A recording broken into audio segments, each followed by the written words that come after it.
Saya kan, Pastor kan ngajarin yang tentang, apa, Pesyat gitu kan, Pardes gitu ya. Iya.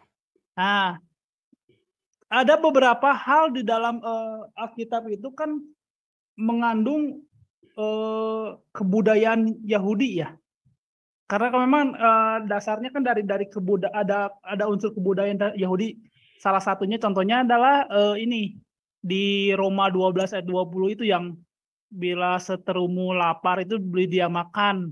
Dan nanti ayat terakhirnya dibilang, "Dengan berbuat demikian kamu menumbuhkan bara api di atas kepalanya." Kalau saya baca secara pesyat itu kan, oh, saya kasih dia, kenapa saya kasih orang itu makan kok saya malah kasih bara api ke atas kepala dia, ya kebakaran dong.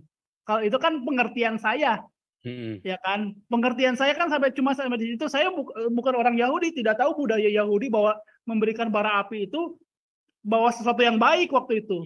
Karena mungkin, apa,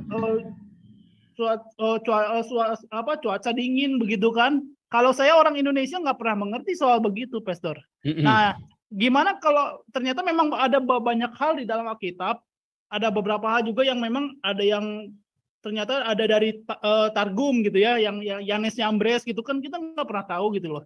Mhm. Sekarang kita gimana ya, istilahnya pesyatnya aja belum nyampe loh. Takutnya gini, Pastor. Iya. Saya baca sesuatu di Alkitab, saya cuma tahu kemampuan saya cuma tahu sampai titik itu. Apakah nanti saya bisa sampai soundnya itu loh? Mhm. Karena saya akan mungkin salah salah pengertian loh. Iya. Waktu kecil Pasti. saya salah pengertian loh itu. Oh, kenapa ngasih ngasih bara api ke kepala orang kok jadi jahat ya? Iya, Nah, itu, pasti. Pastor. Nah, itulah Jadi gimana, salahnya. Pastor? Apakah saya harus Sebenarnya belajar simpel kebudayaan sekali, Yahudi Bro. gitu? Hah? Gereja ini gedung gereja ini kan punya tempat, punya fasilitas, tapi Ya. akhirnya malah sibuk mempelajari Al-Qur'an. Serius ya. Iya kan, goblok kan? Iya.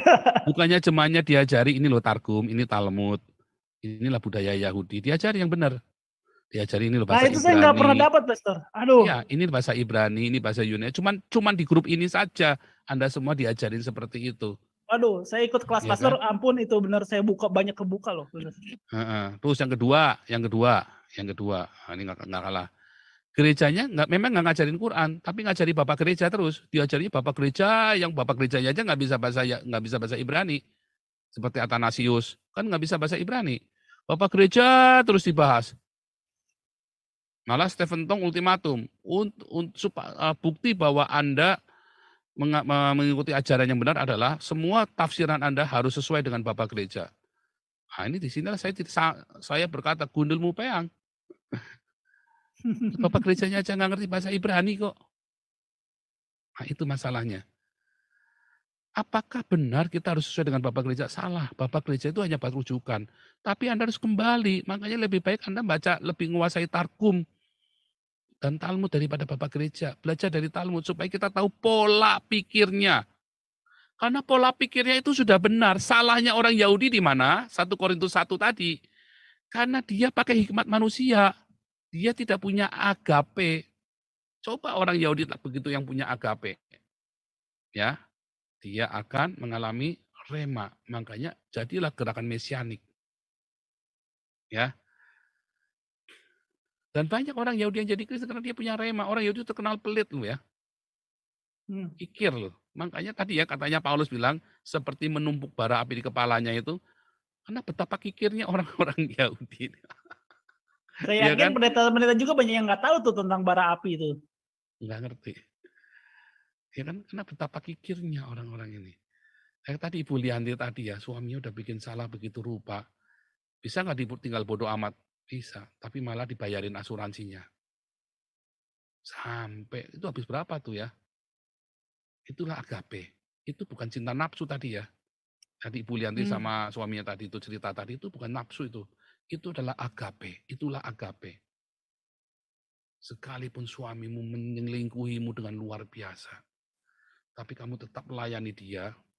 Ya, bukan karena kamu rela dipoligami. Bilang, saya tidak mau dipoligami.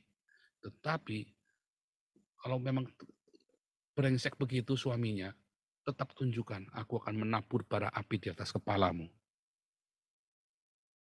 Ya kan? Berdoa Hmm. sama Tuhan, Tuhan kasih saya kesempatan buat menabur bara api di atas kepala suami saya. Kan begitu kan? Karena suami-suami yang isinya selingkuh, Tuhan berdoa kalau perlu puasa. Kalau perlu puasa, oh saya sama istri saya itu dulu kita pemulihan keluarga bukan 40 hari 40 malam kita puasa, kita 1 tahun ya, makan sehari cuma sekali. Saya 7 bulan, istri saya 6 bulan, lalu kita kemudian di tahun pemulihan karena kami habis-habisan nggak punya uang, 1 tahun kami puasa makan sehari cuma sekali, 1 tahun. Tapi benar-benar dahsyat akhirnya keluarga kami dipulihkan ya. Makanya saya selalu bilang jangan cerai, jangan cerai. Puasa, bayar harga, puasa, puasa. Bukan masalah kemilikan suami istri, bukan.